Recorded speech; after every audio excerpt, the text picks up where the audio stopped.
I do not know whether Napoleon did or did not try to get across there, and I don't care. I don't know much about history, and I wouldn't give a nickel for all the history in the world. It means nothing to me. History is more or less bunk. It's tradition. We don't want tradition.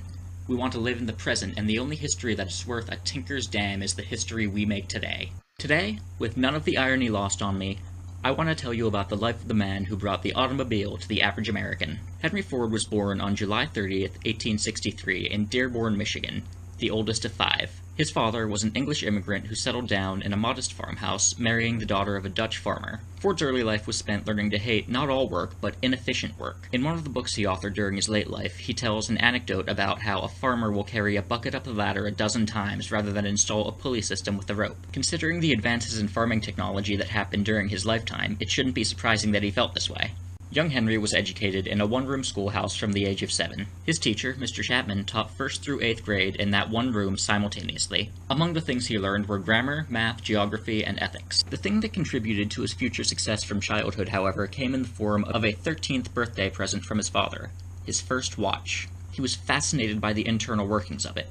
After dissecting his own, Ford would borrow watches from anyone he could find and ask to take them apart and put them back together. This, combined with school visits to a local blacksmith shop, inspired him to start collecting tools and making a workshop for himself, and eventually a forge on his parents' 40-acre farm. He would spend hours tinkering and working on various projects, which included at one time trying to put a small engine on a tricycle. It was in the workshop, at the blacksmiths, at barn raisings, and at a local sawmill where the young boy was allowed to pursue his passion for all things mechanical. In 1880, when Ford was 17 years old, he went, against his father's wishes, to live 9 miles down the road in the fast-growing city of Detroit. The city of Detroit, like many cities of this time, was seeing huge amounts of population and industrial growth. Tons of people were going there to build their lives up in America's second industrial revolution, and a city with a thriving steel and copper industry that was strategically located where it could serve as a transportation hub linking the East and the Midwest was a logical place to do it. Given the amount of starry-eyed farm boys moving to the city, it's no surprise that Ford found himself working 2 jobs just to pay rent. On his first day in town, he picked up a job at a machine shop called James Flour & Company, working on steam engines, among other things. When he discovers this isn't enough, he gets a night job at a jeweler's shop repairing watches and clocks. Altogether, his income is $4.50 per week. He was just another face in a sea of cheap laborers in the city. But if anything made him stand out, it was how much he loved the work he was doing. In 1882, after 4 years of city life, his father back at the farm offered Ford 40 acres of land to live on, but there's a catch. The condition stipulated by his father was that he had to give up machining and turn to farming. So naturally, at the age of 21, Henry Ford took the land, set up a sawmill motor, built a house and then a machine shop, and then started fiddling with engines. His father was mildly concerned, vocally expressing more faith in Henry's 2 brothers. Nevertheless, Henry started farming when he wasn't working on motors, and made his living like that for a good few years. It was around this time that Ford started courting a girl who would later become his wife, Clara Bryant. A neighbor would recall seeing him drive her around during the winter in a steam-powered sleigh which he built himself. Amazing. When Ford was 24 years old, these two would get married, marking the start of a long and prosperous life together. During these years, the thing Ford was trying to complete in his machine shop was a practical design for a tractor, or maybe a road vehicle, that ran on a motor. Since his experience at Flour & Company was in steam-powered motors, he was stuck on that idea for a while.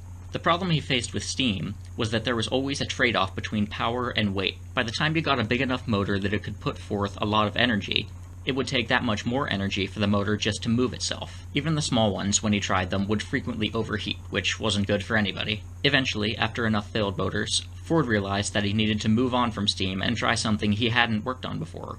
Something that was very, very new to the world. A multi-cylinder, gasoline-powered motor. He would begin work on this, unaware that a small handful of other people from the United States and Europe were also working on primitive designs for gas-powered vehicles around the same time as him. After building a very tiny gas-powered engine in his workshop on the farm, he realized that, to continue, he would need things he couldn't get on the farm. That's why, at the age of 27, he moved back to Detroit.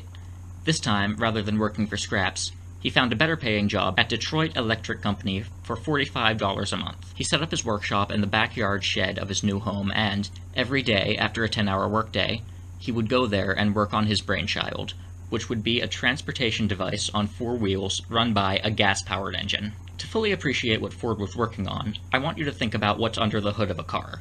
Think about what it would take not only to build an engine from scratch, but to do it in a time where most of the relevant parts haven't yet been dreamed up. Imagine trying to rig up something to work as spark plugs only using things that you found in a scrapyard. Yeah, that's what Ford was doing here. And we know that he was pretty dedicated to it too, because in 1890, a neighbor took him to court over a noise complaint, stating that he kept hearing hammering and some kind of weird sputtering long after dark. It would take 6 more years after that court case before his Frankenstein-esque metal creation was ready. It was well after midnight in April 1896. It was raining. Henry Ford starts up the monster, and then pushes it out of the shed. It was a 2-cylinder, 4-horsepower motor on a frame with 4 bicycle wheels, and it shook like a beast. It was noisy enough to wake the whole neighborhood. The gas tank had a 3-gallon capacity, the seat held 2 people, and the controls consisted of a steering wheel and a clutch that had 2 speeds and no ability to reverse. Ford carefully mounted the operator's seat and shifted it into gear. The thing jumped to life. He drove it to the end of the street and then brought it home under its own power. This would be one of the defining moments of Ford's life, a night when everything he had been working towards came to fruition. Before this, he was considered the lunatic of the block. After news of this accomplishment spread, he would be one of the most famous people in Detroit. Now, it was time to figure out what to do with it. Ford kept working at the electric company for a while, even getting to meet Thomas Edison, who would become one of his lifelong friends. Ford would later recall, after telling Edison what he was working on, that Edison encouraged him to keep going because he saw potential in it. Ford, encouraged, sold the first automobile to Mr. Charles Ainsley of Detroit for $200, and built 2 more of his own cars before 1899. What happened next was that companies competed to get Ford's interest, the first one offering him a $10,000 advance to design cars for them. To which offer Ford resigned his previous job and gladly accepted. During these few years, Ford hopped around sponsors, including one that would become the Cadillac Car Company in the future, creating different car designs. His cars would keep winning races and breaking speed records, generally generating more name recognition for Ford himself than for the companies that represented him. The most notable of Ford's competition cars was named the 999 and came in half a mile ahead of his competitors during a race, shortly before Ford started his own company. Spoiler alert, Ford starts his own company. There was still one thing that disappointed him, though. The automobile was not yet useful to the common man.